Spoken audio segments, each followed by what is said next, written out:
Sebekhwele badilika abantu ku-DJ Tira ovumbuke esekhuthaza abantu ukuthi bayobhalisela ukuvota engakaza yithi vu inkinga esibhekene nayo yama-illegal immigrants.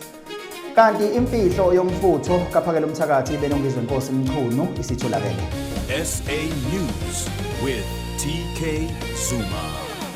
Sinibingelele sinamukele endabeni ze-SA News with TK Zuma. Sanibonani.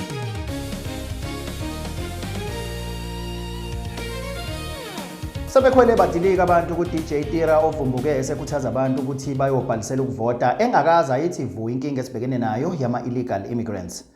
Lokhu kulandela emva kwevideo eyenziwe u-DJ Tira lapho ebegqugquzela khona abantu ukuthi bayo-check ukuthi amagama abo akhona yini kwi-system ngoba ukhetho selisondewe. Hayi ngeke uyazi mfethu kunama lokhuzana yabona uma umuntu osebenza ngabantu kunama-offer oku-right ukwa-decline mfethu oku-right nje because obvious uTira ukhokheliwe phela kwathiwa akagqugquzela abantu ukuthi bahambe bayobhalela.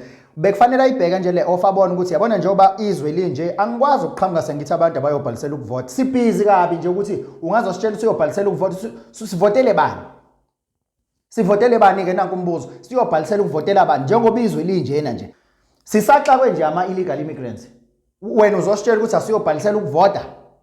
Hayi ngeke sunya wena hawu sikolise nantu udaba wala machimbo zimkhona lapho bafethu sekunjalo sesifikele leso sikhathi leso local government elections are taking place on the 4th of November. Isikhathi sethu sokuthi sonke siphume siyovota. It's time for your voice to behave.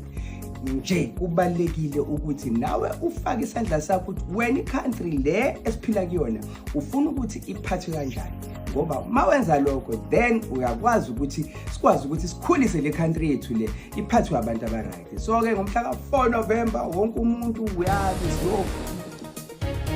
imfihlo yomfutho kaPhakela Mthakathi benongizwe Nkosi Mchunu ise-Younger Medical Aesthetics. I-Younger Medical Aesthetics i-medical institution esebenza ngendlela ehlukile kunabanye. I-Younger hayi ngeke bakwethi manini manini. Uyazi sithi sihleli abantu bebecabanga. Umvelasu uyicabanga kanjani into ejule kangaka ngempela? Umvelasu uyena umsunguli nomnini we-Younger Medical Aesthetics. Lalela uthi wawazi ukuthi kungake kube khona i-drip nje ye-weight loss, i-drip nje ye-detox, i-drip nje yokwenza isikhumba sakho yabona sibe sihle nje sikhanye. I-drip yazi bana ne-colon cleanser bakwazi ukuclean i-colon bakhucula udoti lo oluleli ithumba elikhulu ekuthiwa upop ukuze nje uhlale u-right ungabi ne-back pain ungabi because nawo udala izinto eziningi uthi hayi ngeke iyadida lento. Umvelase sithi sihleli becabanga manje akithi and uyena yedwa ona this kind of medical institution nje eSouth Africa if not naphesha kwelwandle uyayicabanga i-drip ekwazi nje ukuthi ilaphe zonke izinto izifo ezisemzimbeni wakho nanoma yisiphi isifo basebenzisa i-drip nje kuphela. oPhakela Mthakathi benongizwe Nkosi Mchunu noThina Zungu banomfutho kangaka nje kakhulu oThina Zungu nase stage umfutho bawuthatha lapha nelokhuzene e-Younger Medical Aesthetics.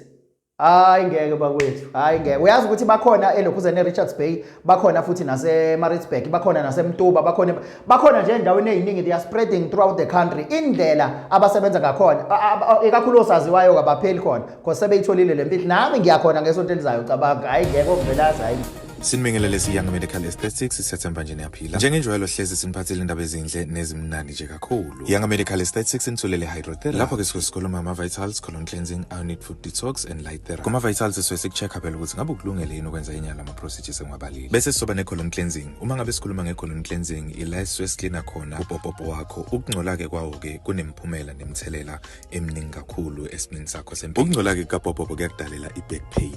Lokhu kushisa lokho sokuzwa nje la enhla kweqolo. Kanti ke futhi ukungcola kapopopo kuyakudalela i-chronic constipation. Isisu sakho sihlezi sigcwele igas. Ube umuntu oqunjelwayo, ube umuntu osuza kaningi, ube umuntu oshipha kaningi. Nakhona ismell segas osukikhipha kube igas enuka ngokungajwayelekile. Kunokwenza kwesinye isikhathi uthola ukuthi usebenzisa i-treatment kashukela ye-BP, uthola ukuthi ayisalawuleki. Lokho kusuke kubangwa yikhona ukungcola ka-colon noma kapopopo. Kanti ke futhi ukungcola ka-colon kuyenzeka gcina sekuphumela ngaphandle esikhumbeni. Uthola ukuthi umuntu oseba ney'nduna, umuntu oseba nephunga elibi, uthola ukuthi umuntu osenukela ngisho nawumlomo. Konke lokho kusuke kubangwa ukungcola kapopopo. Kanti ke sidinike ke lapho kuphela kuningi siniphathele khona iYanga Medical Aesthetics. Siniphathela ama skincare products. Uma ukuthi unenkinga yesikhumba ungabusabheka kude sikhona siYanga Medical Aesthetics. Isikhumba sakho zosilungisa sibe sihle, sibe fresh, siphinde sibe neglow. Kanti ke futhi akhona nama IV drip esingabala kubona olipido drip. Ilipido drip iyasiza uma ukuthi umuntu ofisa ukuthandaza kuzwakala ekhaya uvuswe ngebreakfast in bed. Le drip umsebenzi wayo ukuvuselela imizwa iphinde ikhuthaze nenkonzo yasekamerweni. Sibe ne detox drip umsebenzi wale drip ukukhipha ama toxins, ukuclean izinso zakho, iflash ne-acid engadingakala emzimbeni. Iphinde ikhuculule konke ukungcola okwakheleke emzimbeni wakho. Okungadala ukudla esikudlayo, amanzi esiwaphuzayo, nanezinye izinto esiphuzayo. Okungaba ama cold drink, uphuzo olinamandla, iphuzo enama acid. Akhona ke namanye ama drip abalekile nasizayo kakhulu. eYanga Medical Aesthetics siphinde sibe nama treatment, supplements and extra services. Wonke lama services abuyisela impilo emzimbeni. siYanga Medical Aesthetics siyatholakala eRichards Bay, eMtubatuba, eMpangeni kanye nasePietermaritzburg. Ungakhohlwa ile special sangomhla ka-15 nangomhla ka-16 kuJune. eYanga Medical Aesthetics, your skin is our priority.